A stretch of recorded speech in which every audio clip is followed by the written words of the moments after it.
Fractured memories. A descent into the labyrinth. Anna's eyes snapped open, a gasp escaping her lips. White walls, stark and sterile, surrounded her. Panic clawed at her throat. Where was she? Who was she? Faces flickered in her mind. A gentle man with warm eyes, a child with laughter like tinkling bells. But their names, their connection to her, remained a frustrating blur. A cold sweat trickled down her back. As she stumbled out of bed, the floor solidified beneath her bare feet. Down a sterile white corridor she walked, the fluorescent lights casting an inhuman glow. The sterile silence amplified the pounding of her heart. This sterile landscape stretched on endlessly, offering no answers, only deepening the chilling void in her memory. Then a flicker. A doorway materialized in the white wall, beckoning like a half-forgotten dream. Anna, her curiosity battling her fear, cautiously approached. A gust of cool air swept out, carrying a whisper of forgotten warmth. Hesitantly, she stepped through. The sterile white was replaced by a swirling kaleidoscope of colors. A playground materialized, the sounds of children's laughter echoing in her ears. A little girl, with pigtails the color of spun sunshine, chased a red ball across the grass. "Mommy!" the girl shrieked, her voice filled with childish joy. Anna's heart ached with a bittersweet pang. A memory, fragile and fleeting, of holding that small hand in hers. Yet the name remained just out of reach. Was this real or a cruel trick of her mind? The scene morphed, twisting into a scene of domestic bliss. At dinner table, a man with kind eyes smiled at her across a steaming plate of spaghetti. Laughter and warm conversation filled the air, but the faces remained nameless, their connection to her shrouded in a heavy fog. Desperate, Anna reached towards them, but her hand passed through the scene like smoke. The laughter dissipated, replaced by a chilling silence.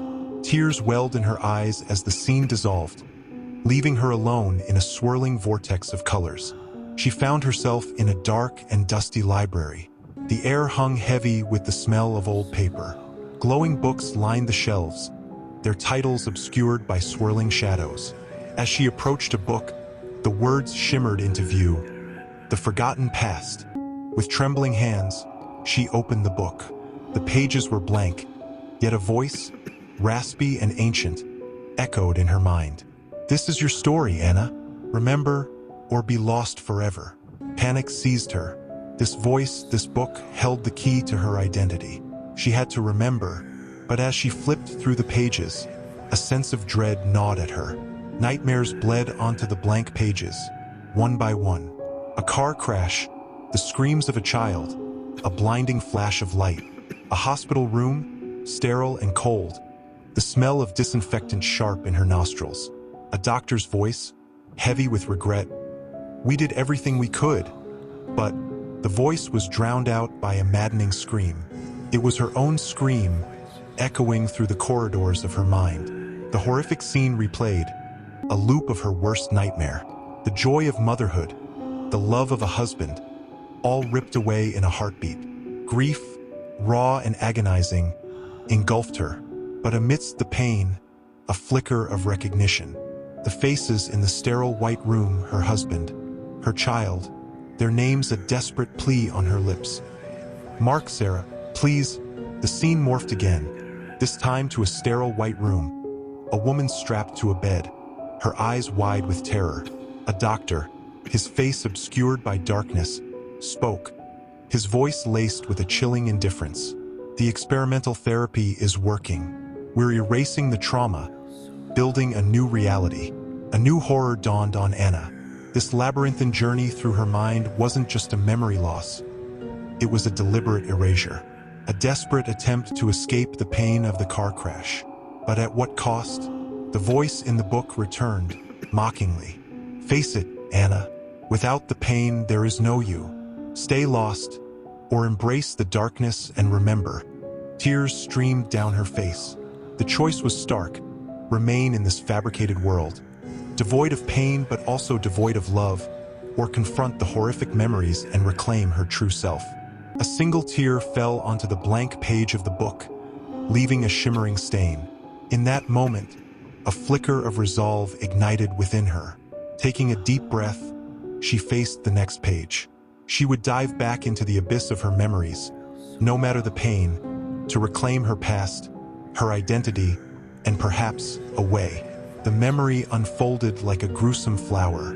The mangled wreckage of the car, the smell of gasoline and burnt rubber thick in the air. A choked gasp escaped Anna's lips. This time, she wouldn't turn away. She forced herself closer, the scene solidifying around her. Her daughter, Sarah, lay limp in the back seat, a single red shoe abandoned on the floor.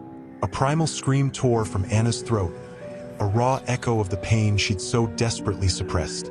But amidst the wreckage, a flicker of hope. Mark, her husband, was still conscious.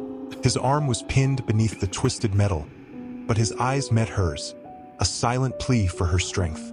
"Anna," his voice rasped, "remember, love you, Sarah." His words were a lifeline, pulling her back from the abyss of grief. She had to remember, not just the pain, but the love that fueled her. With a surge of adrenaline, she started scanning the car, searching for anything that could help. The library around her flickered, transforming into a twisted version of the car crash scene. Grotesque figures materialized, laughing, their voices echoing Mark's last words in a mocking way. Was this the Labyrinth's attempt to break her again? But Anna wouldn't be deterred. Drawing strength from the fading image of Mark and Sarah, she focused on the task at hand. She spotted a crowbar wedged beneath the dashboard.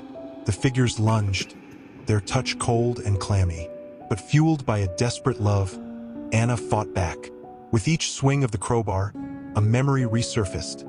A picnic in the park, Sarah's first wobbly steps, Mark's gentle smile. The library walls shimmered, the figures dissolving into wisps of smoke. Finally, she reached Mark, freeing his arm. Together, they stumbled towards Sarah, a silent prayer on their lips. But the scene dissolved again, replaced by a blinding white light. A sterile hospital room materialized.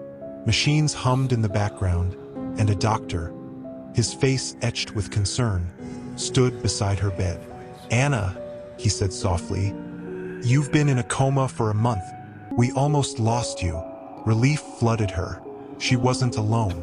Mark and Sarah, a cold dread gripped her heart. The doctor's somber expression confirmed her fears. "Sarah," his voice faltered. "She didn't make it." Tears welled up in Anna's eyes, but this time, they were mixed with a fierce determination. She wouldn't forget. She wouldn't let Sarah's memory fade. As days turned into weeks, Anna battled the lingering effects of the accident and the trauma of her lost daughter. The therapy sessions were grueling, forcing her to confront the horrific memories she'd tried so desperately to erase. But with each painful recollection, a piece of her past, the love, the joy, the grief, reassembled. She embraced the pain, for it was a reminder of the life she cherished. One day, during a session, she remembered the experimental therapy. The doctor confirmed her suspicions, a radical treatment designed to erase traumatic memories. Thankfully, it hadn't been completely successful. As she recovered, Anna discovered a hidden journal, filled with Mark's entries chronicling their struggles and his unwavering love for her and Sarah. Tears streamed down her face as she read, his words a balm to her wounded soul. Slowly, her life began to take shape again. She found comfort in helping others who had suffered loss, sharing her story and the importance of remembering, even in the face of pain. The labyrinth of her mind wasn't conquered, but she had emerged, battered but not broken. She carried the scars of her past, but also the unwavering love for her daughter and the strength of her own resilience. One night, as Anna drifted off to sleep, she dreamt of a playground. A familiar giggle echoed in the air. Turning a corner, she saw a young girl with pigtails the color of spun sunshine. "Mommy?" the girl called out, her voice filled with childish joy. Anna reached out, a tear rolling down her cheek. The dream dissolved, leaving her with a bittersweet ache in her heart. Was it a memory, a figment of her imagination, or a glimpse of a future reunion?